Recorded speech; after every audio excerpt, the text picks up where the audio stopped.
आंकड़े देने से पहले महाकुंभ में मरने वालों के आंकड़े भी दे दें। अगर ये बात गलत है तो मैं रिजाइन आपको देना चाहता हूं। मैं सबसे पहले आपका अभिनंदन एवं अभिवादन करते हुए आग्रह करना चाहूंगा कि मुझे बोलने के लिए जो समय दिया है, मैं उसमें से 2 मिनट का समय महाकुंभ हादसे का शिकार लोगों की आत्मा की शांति के लिए खड़े होकर के मौन रखना चाहूंगा। अगर किसी अन्य को भी सच्चे मन से मृतकों के प्रति सच्चा भाव है तो वो भी हमारे सांसदों के साथ खड़ा होकर के ये मौन श्रद्धांजलि अर्पित कर सकता है। ये माननीय सदस्य अध्यक्ष महोदय, अगली लाइन अध्यक्ष महोदय, ये विषय अध्यक्ष महोदय, आप सीनियर लीडर हैं। अध्यक्ष महोदय, ये अधिकार आपका है। कभी नहीं रही। ये मैंने विषय मेंशन करते हुए भरोसा है इस विषय पर मौन कर दिया था, इसलिए अध्यक्ष का अधिकार है। हाँ, मैं वही अध्यक्ष महोदय, ये जो बात मैं शुरू कर रहा हूं, जहां मैंने मौन 2 मिनट के लिए श्रद्धांजलि की बात की है, ये अधिकार मेरा नहीं है अध्यक्ष महोदय, ये अधिकार आपका है। मुझे पूरा भरोसा है आप पर कि जब अभिभाषण की चर्चा खत्म हो रही होगी उस समय 2 मिनट का मौन श्रद्धांजलि जरूर दी जाए जो श्रद्धालुओं की जान गई है।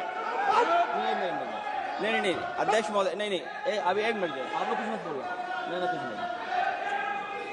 अध्यक्ष महोदय,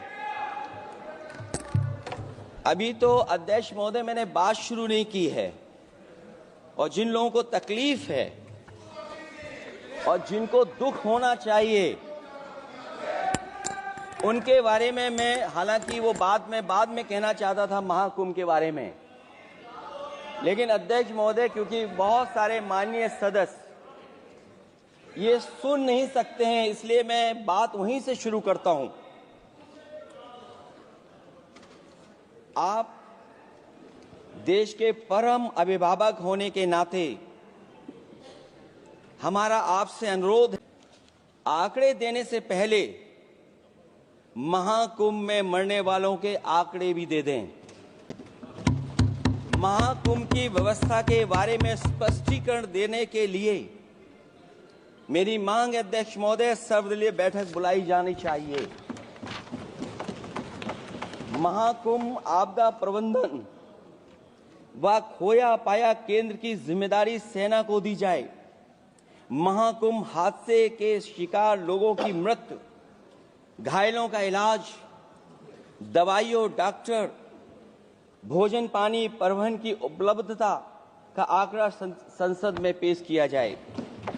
महाकुंभ हादसे के लिए जिम्मेदार लोगों पर, महाकुंभ हादसे के लिए जिम्मेदार लोगों पर घोर दंडात्मक कार्रवाई हो।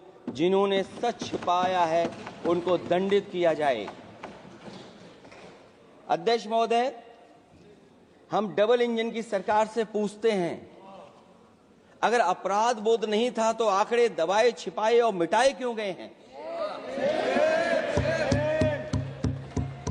सच छिपाना और मिटाना भी तो अपराध है। इसका दंड कौन भुगतेगा अध्यक्ष महोदय? जहां इंतजाम होना चाहिए था वहां प्रचार हो रहा था। एक धार्मिक समागम में डबल इंजन का राजनीतिक प्रचार अशोभनीय है, निंदनीय है। इतने बड़े हादसे के बाद कम से कम अब तो वो होर्डिंग उतरवा देना चाहिए। अध्यक्ष महोदय, महाकुंभ की जो तैयारी हुई, जो हम लोगों ने जाना वहां पर, महाकुंभ न केवल 144 साल के लिए ये कहा गया, बल्कि ये भी कहा गया कि पहली बार धरती पर इस तरह का डिजिटल और जो आधुनिक चीजें हैं, टेक्नोलॉजी, उसका इस्तेमाल कर करके महाकुंभ होने जा रहा है। सीसीटीवी, ड्रोन, लाइव स्ट्रीमिंग के आधार पर जिनका दावा था कि वो डिजिटल कुंभ करा रहे हैं, वो मृतकों की डिजिट नहीं दे पा रहे हैं।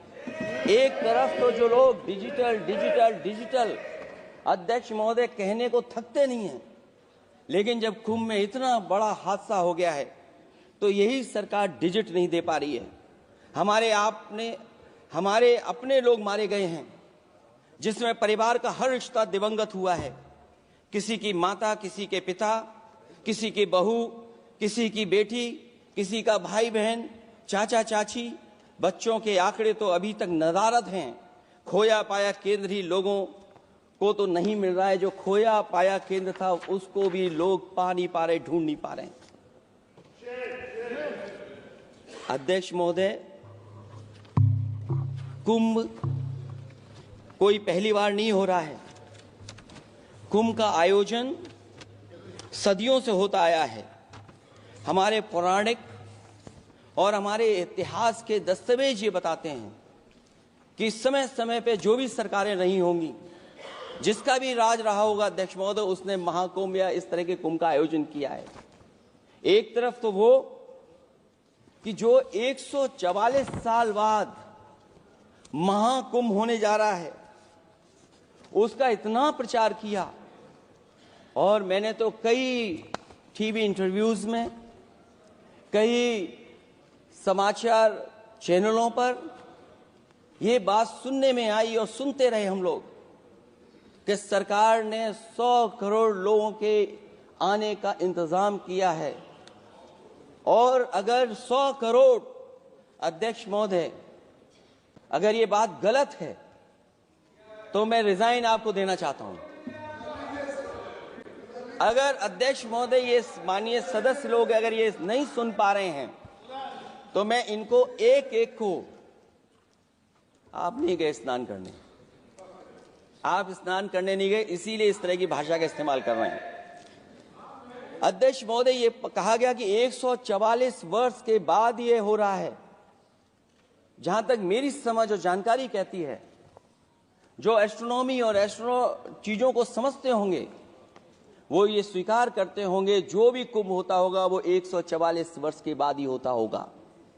लेकिन ये कहा गया कि नक्षत्र ऐसे हैं, तो मैं अध्यक्ष महोदय सरकार से कहना चाहता हूं कि सतयुग से लेकर के कलयुग तक ये सनातन परंपरा रही है कि संत महात्मा साधु समाज मुहूर्त के हिसाब से शाही स्नान करते हैं। उसमें नक्षत्रों के हिसाब से जो सहयोग बनता है वही शाही स्नान का मुहूर्त होता है।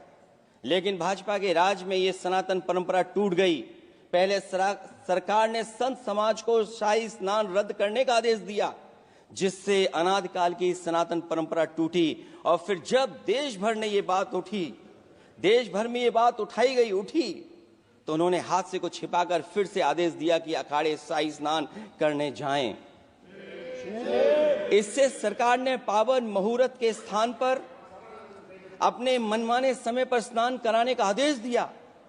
बात उस दिन या तिथि की नहीं होती है, बल्कि निश्चित मुहूर्त काल की होती है। ये सनातन परंपरा तोड़कर इन लोगों ने अच्छा नहीं किया। और ये क्या परंपरा टूटी है कि नहीं टूटी है, मैं समझता हूं अध्यक्ष महोदय मुझसे बेहतर सामने वाले ज्यादा जानते होंगे इसके बारे में। और जो लोग, अध्यक्ष महोदय, जो हम लोगों ने देखा वहां पर लोग पुण्य कमाने आए थे और अपनों के शव लेकर के गए हैं। चमत्कारी करिश्मा तो ये हुआ है, श्रद्धालुओं के शव मिल गए थे, पर सरकार स्नान करने वाले मरने वालों की बात स्वीकार नहीं कर रही थी। और इससे ऊपर ये बात जो वहां पर और हुई, अध्यक्ष महोदय, जब ये जानकारी हो गई कि कुछ लोगों की जान चली गई, लाशें हैं जो मोर्चरी में पड़ी हैं, अस्पताल में पड़ी हैं, उसके बाद सोचिए सरकार क्या कर रही है। अपने सरकारी हेलीकॉप्टर में फूल भर करके फूलों को डालने का काम किया। सोचिए, ये हमारी कहां की सनातनी परंपरा है। मैं जानना चाहूंगा सदन के माध्यम से हमारे माननीय सदस्य बताएं कि जहां लाशें पड़ी रही हों, न जाने कितनी चप्पलें पड़ी थीं, न जाने कितनी चप्पलें पड़ी थीं, न जाने कितने कपड़े पड़े थे, महिलाओं की साड़ियां थी, कपड़े थे, लेकिन उनको कैसे उठाया गया? उन सबको उठाया गया जेसीबी मशीन से, ट्रैक्टर की ट्रॉली से। उनसे उठा करके कहां फेंका कोई नहीं जानता, लेकिन जब उनको लगा कि वहां से बदबू आ रही है तो यही सरकार के लोग छिपाने लगे हैं।